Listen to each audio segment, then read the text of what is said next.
Hi, everyone. Welcome to our midweek Montessori live stream today. We're so happy that you've taken the time to join us. Today, we have a great conversation on reading and literacy, specifically in the elementary environment. And with us today, we have Suzanne Tipton, who is our AIM Elementary Professional Development Coordinator and our AIM Elementary Level Coordinator. And we have a special guest, Hannah Richardson, who is currently the CEO and founder of Montessori Makers Group. Welcome, Hannah. Thank you so much. Thank you for sharing your time with us today. We're so excited that you're here. And when Hannah told me what she wanted to talk about, I knew that Suzanne and Hannah would have a much more fruitful conversation than I would, because they are both elementary trained and have spent a lot of time in the classroom and have this passion and knowledge that I don't necessarily have access to. So I'm going to fade into the background after a minute here and let these two take it over and have a really good conversation. But before I do that, Hannah, will you tell us a little bit about your journey? Because we know now you're with Montessori Makers Group, but how did you get to this point? What's your Montessori origin story? Well, thank you so much for that wonderful introduction. Just one point of clarity. I'm actually not elementary trained. I've spent so much time with elementary classrooms, but I'll share this in my story. So it kind of starts when I was an undergrad. And in my university, we had to do a senior thesis. And at the time, I really wanted to get my writing work done. And I just happened to take a course that cross-referenced with education. I was a sociology major. And they were like, you need to student teach. And I was like, oh man, that sounds like the worst. I just want to get my writing done. I know, I'll choose kindergarten because I'm sure all they do is finger paint. Much to my chagrin at the time, they did not just finger paint. But I was just so in awe at what I saw. I saw children who were challenged. I saw children who were really kind of counting snowflakes out the window, for lack of a better phrase. They just really, were kind of beyond what they were working on. And I remember the teacher saying to me that, like, oh, well, we're told to teach to the middle. So I went and unloaded on my professor about student teaching and like the state of education in America. And we just had a long conversation that led her to say to me, like, you should really look into Montessori. And I was like, I guess I could do that. One book in the library led to 5, led to me applying to training. I immediately went to training after college, got my master's as well. And I started working in a public charter Montessori school.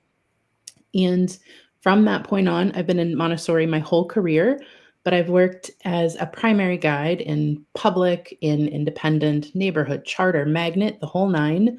I have been a coordinator, I've been a coach, I've been a director of curriculum instruction, I've been a head of school with programs up to like 6, 7, 800 kids, overseen budgets. And just within the past year, I left working in schools to step into this role with Montessori Makers to be able to support more adults so that they can get back to the good work of supporting children, which is the best work. Wow. So here we are. You're very busy. Very busy, but like this is such joyful work for me. I have 2 children of my own, and everything I've done in Montessori helped to inform who I am as a parent so I can raise them into beautiful humans as well. But here today, I'm really excited to talk about one of my biggest passions in all of this work, both as a guide, as a coordinator, coach, and administrator, is like literacy. It is one of the most amazing parts of working with children. And I just want to dig into all the things that we do and the things that we can do and know to do it better. Awesome. Well, you're right. I'll let you two do that. Sorry, Suzanne. But first, before I disappear, please know that you can comment. You can ask questions. You can, if Suzanne and Hannah can't see them or can't address them during the presentation, I can forward them to them later. People can watch the recording and add comments or questions. So feel free to participate. I'm going to step into the background, let you two take it away. Have fun, and I'll be here monitoring comments and helping everyone out in the audience if you need me. So thank you. Thank you so much. So not too long ago, I got to be on another podcast where I got to talk to families about just kind of like the scope and sequence of like how literacy comes to be. And I found this really, really great Montessori quote that I feel like lays a great platform for our conversation. And it was like, With the acquisition of language, the child reaches a new level of independence. That says Just it all right there. I mean, that's exactly right. I often joke that someone must have just been following her around, writing down everything that she said, because no matter what the topic is, there's a quote we can find from her that is That's relevant right. to what we're trying to do. No, but that's exactly right. And that's one of the things that I told we had a meeting at my school with the different levels. And it's like they wanted to know what are the things that you really need from the level before and what can you be looking for the level after. So all of the levels kind of wrote down their have to's, wish list, be great if kind of things. And one of them for elementary was that they had good phonemic awareness. And if they weren't reading, they were at least on their road to reading, because it opens up every avenue of the elementary curriculum if you can read it. Yes, 100%. My experience is very much the same. Like, I am very honest about the fact that when I started on this journey, like started teaching in Montessori classrooms, I wasn't very good at it. I didn't really know what I was doing. Like, I had gone to training, my classroom was beautiful, I had all the materials, but when I came across those children who like weren't grasping sandpaper letters or weren't really even understanding sound games or how to use the movable alphabet, any of the tools that we have, I remember feeling like that was a big hill to climb. And part of my breakthrough was reaching out to mentors and kind of like digging through what it was that I needed to know about literacy that would help inform my practice. And I remember, like, I would say my journey is over a series of years and series of roles, learning more and more about the science of reading and how it could really inform my practice. But to your point, like walking into like teaching as a primary guide, there was a bit of a gap for me in not knowing what it was that elementary expected, Yeah. nor what skills they had to work with children to carry it after me. So I think those conversations are so, so important and helpful. It was one of the best things that we did, was to sit down, and because the head of school brilliantly was like, okay, everybody make these lists and then we'll have meetings. So we had an EC elementary meeting, we had lower L and upper L meeting, and then upper L and adolescent. And all of us were just, this was so helpful. This really opened our minds to a lot of things, because to be successful in the elementary classroom, I mean, reading it's a must. And so with all of these, the science of reading that's come out, our founder, Mary Ellen Mons, made a series of videos about them, about the different aspects of the science of reading and how Montessori aligns with it already. And then we're doing these things in the classroom, early childhood and elementary. And all of that has been so helpful in lining it all up and really understanding where to go and where to start. Because, the first years that come into your elementary classroom are on every different level. So, yeah. It can really be all over the place. And like, I can say from my experience, I've met a lot of guides who so if I look at like both the primary bucket and the elementary bucket, the primary bucket of folks being like people having different ideals for where they hope children to be when they leave their classroom. And so some people might be more focused on, I just really want to make sure they know all their letter sounds. They're using the movable alphabet, phonetic reading. Some people are like, we want to go as far as we can. We want children into puzzle words and being able to decode on their own. But that variance can really make a difference depending on where children go to in terms of which elementary class, with what group of children afterwards. And then when I think about the bucket of elementary teachers that I've known over my career, some have had different experiences in learning to teach children the skills necessary for being able to read. Some, felt like they had walked away from training and not have a real robust idea of what to do in those situations. Some really had a great idea. I can't tell you how many different schools and individuals I've come across who, which is a great program, have learned like Orton Gillingham skills to support children who are struggling, which I love and support so much. And my hope is that we will all just take advantage of all the knowledge that is out there about the science of reading to fill our toolboxes. because the more full our toolboxes are, the better off children are. Yeah. And one of the things that I noticed that was the most helpful is that there's so much repetition with variety. Mm-hmm. So having a lot of different ways for them to master these early reading skills so they can pick the one that interests them the most or the one that clicks with them the best. And teaching children to read can be one of the most wonderful, exciting, beautiful things. When that child, I've been with that child and we're working on this material and they say the word and they look at me like I did it. And that look on their face, Yeah. there's nothing more rewarding. At the beginning of the chat, you said this work is joyful, and that's where it's so joyful, is to see that. Mm-hmm. And one of the things that really helped us too in this bridging between the levels is that we had the Washika Rainbow Towers in our classrooms at my school, or the early childhood did. And so I'm getting children that aren't all the way through those. They haven't learned all of these different phonemes and different matching pictures to words and all of that. And so we made them and put them in the elementary classroom too. So they're coming in and they're seeing that comfortable, familiar material. And they're like, oh, I'm on the green ones. Can I just go ahead and get started? Yeah, that's exactly what you can do. So let's go. Mm-hmm. And then my colleague and friend Randall Klein has several different activities. He does some wonderful presentations for us during our residencies, and they're just little games. We make it fun. It's not this rote, boring memorization. They're getting to use the movable alphabet. They're getting to use little, you have little figurines and objects and things that children are interested in. Like, what is that? I want to touch that. I want to work with that. Well, sure. Here's how you do it.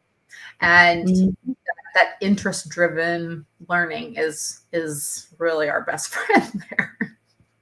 It really, really is. I think that knowing what it is that we do well, and knowing the spaces where we need to grow as educators can really help fill the gap for any child. And the communication between levels can make all of the difference. Over my years, one of the things that I learned, I didn't come out of training with, but learned later on, that children learning syllabication was an important part of this process. So just creating a simple game, with using small objects, like you had mentioned, so children can sort between how many syllables are in words, because that really helps with both decoding and encoding as they are starting to learn how to put words together and understand sounds. And I think that in case there are any listeners that don't know exactly what we mean when we're talking about the science of reading, it's the framework of literacy, right? So the word recognition, the language comprehension, putting those things together, which Montessori does so beautifully, just creates this beautifully skilled leader. And from our perspective at Montessori Makers Group, it is directly attached to what we want most for all children, which is this idea of liberation. Yeah. We want children to be able to do anything they want, make any choices. And if you can navigate the world, then you have it at your fingertips. And I just think that can be so beautiful. Yes. And if they can learn to decode and learn this vocabulary, the phonemic awareness, the fluency, the comprehension, all of these things, then we can really follow their interests, which is what we want to do. And they can research those animals that they want to learn about, and they can really get into the curriculum. So one of the things that I did and that we do is on the shelves, on the botany shelf, there are books about botany, and there are easy readers up to more advanced. So every child can have something on that shelf that they can pull off and read. We schedule reading in. So they're reading, in the Peace Corner or wherever with most of their work. But we also have read aloud every day. We have silent reading every day. They can read aloud to the group if they so choose. So just putting that reading in constantly all the time and just having it as part of our culture in the classroom is such a boost for those different skills and that comprehension and the nomenclature. I mean, there's so many different ways that Montessori really impacts these different levels of the science of reading. And that's just that's it as well. Like you've hit another nail on the head with like that culture of reading piece. I think that when you're new to this work in classrooms, Montessorians have so much on their plate to account for, like ensuring there are lessons in all the areas and children are happy and the room is beautiful and your assistant knows what's going on. But really thinking about the ways that we're using systems and structures to create spaces where literacy is like a shining star within this space.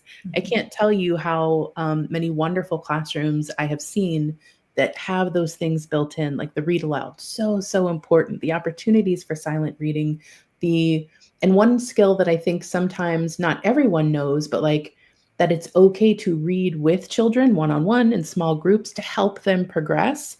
And like that's just one of the small ways that like we can fill our toolbox. It might not have been in our training, but it is a best practice to support children, and children love doing it. And you really get to see those aha moments where they light up when you do that. Yes, and having that as service projects for the older children at school too.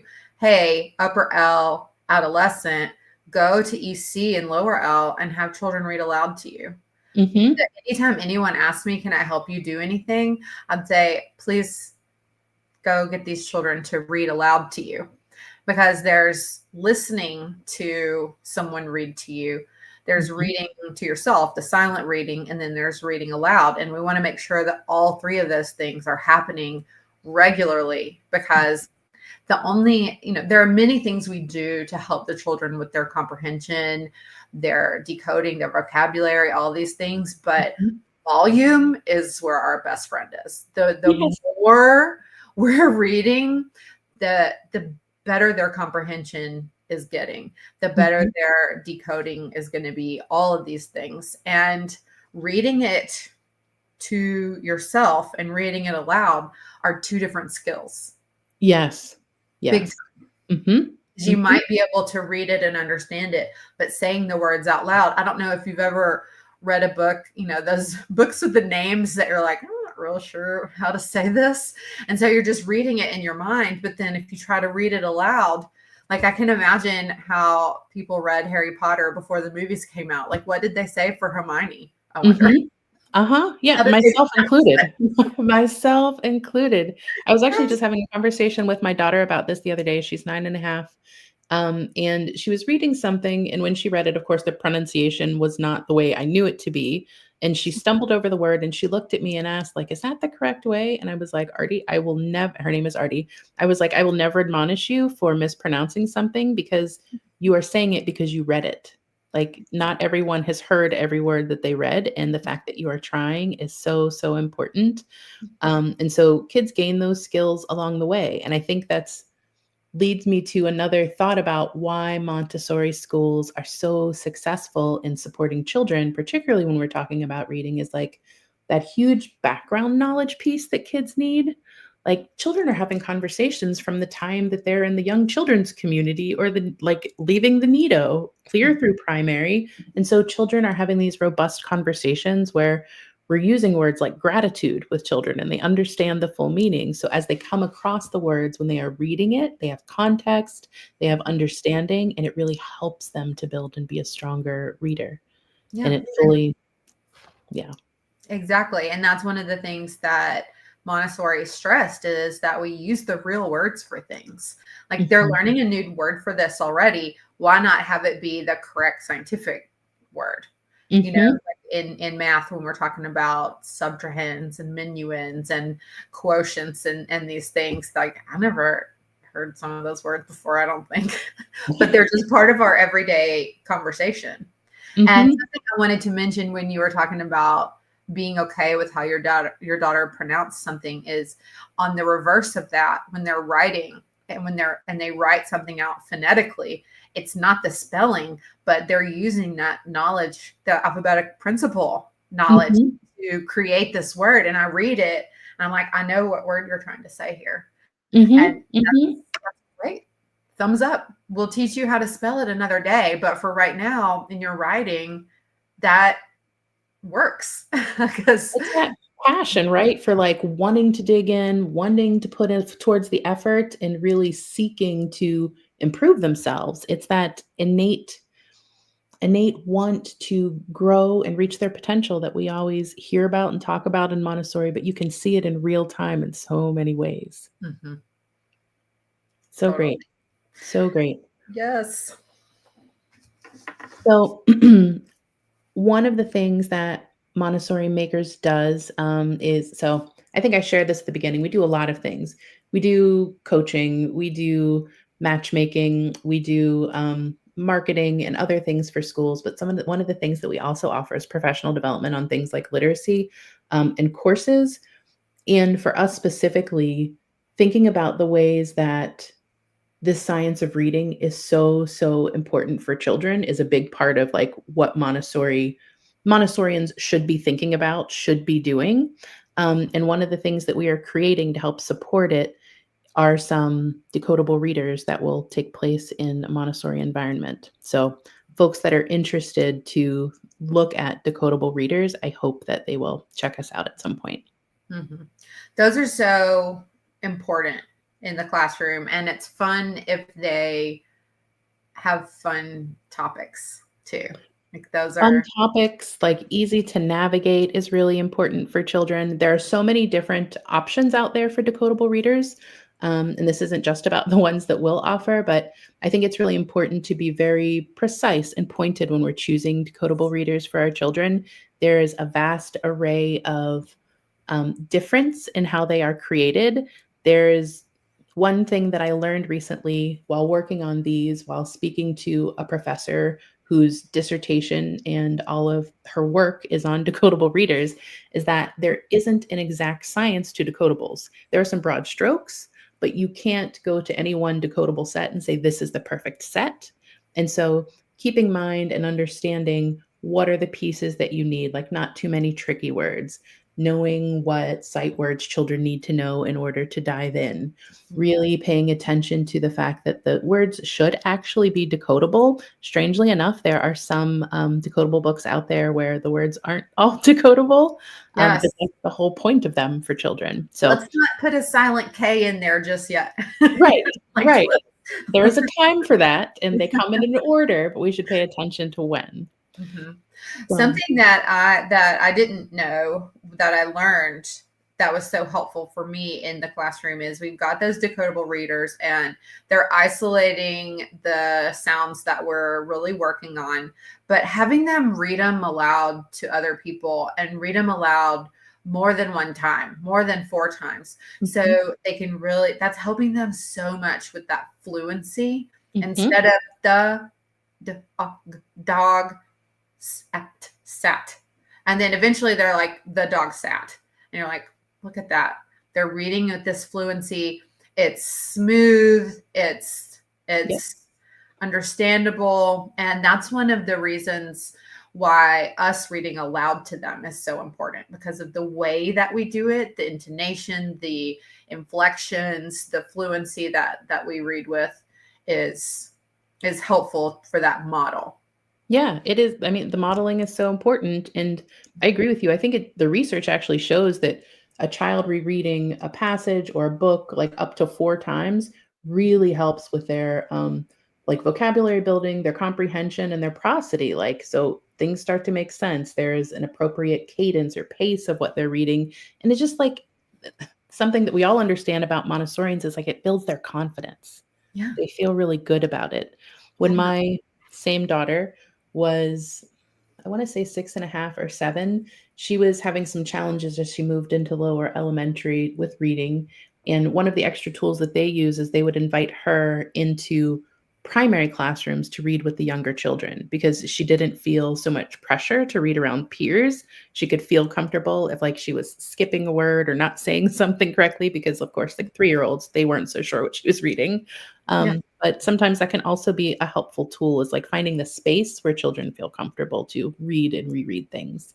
Yes. And my children would often, we had a pet lizard called Echo. She was a bearded dragon. She is a bearded dragon. She's still around. And they would read to Echo. They would say, Echo, I want to read you a story. And they would sit down next to her terrarium and read aloud to the pet. I mean, Oh, so great. that. I know. So great. One thing that we did too that really helped them with their comprehension and vocabulary is that when they're reading and they didn't know a word, they would write it down. Like they would have a little piece of paper next to them during silent reading, and they would write down the word, and then we would look it up in the dictionary. And every time they looked something up, we would highlight that word in the dictionary. Like we found this, we looked it up, which looking things up in a dictionary is a whole other skill to teach them how to do.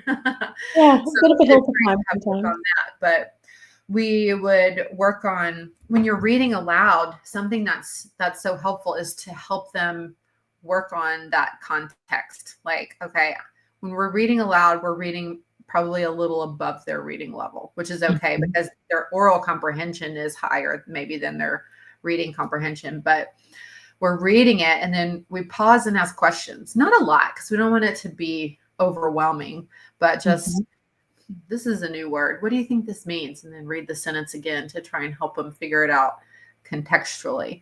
So that problem solving there, and then the making predictions. Oh my goodness, what do you think is going to happen next? And then getting some answers. And you've got this couple of kids that just know. They're like, I know, I'm going to tell you everything. Right. And then ending on a cliffhanger. It's the best feeling in the world when you're like, and we'll pick back up tomorrow. And they all go, no. Yes. No, yes. Keep going. Yeah. So I think those books that they're just obsessed with is really, really great. And then I'm wondering what your thoughts are, like when children aren't like typically developing in terms of like able to connect with the things. Like, what do you typically do when you have kids that aren't like able to pick it up with reading, aren't really connecting with like the Washika boxes or anything else? Do you have anything that is like your go-to process or protocol with those kids? Well, the first thing that I do is try and get curious about it. Like, I wonder what the disconnect there is. Like, could it be a processing thing, or could they just not be ready for that? This is where that 3-year cycle really helps us, because some children are just not going to have that reading boom first year. Maybe they have it second year.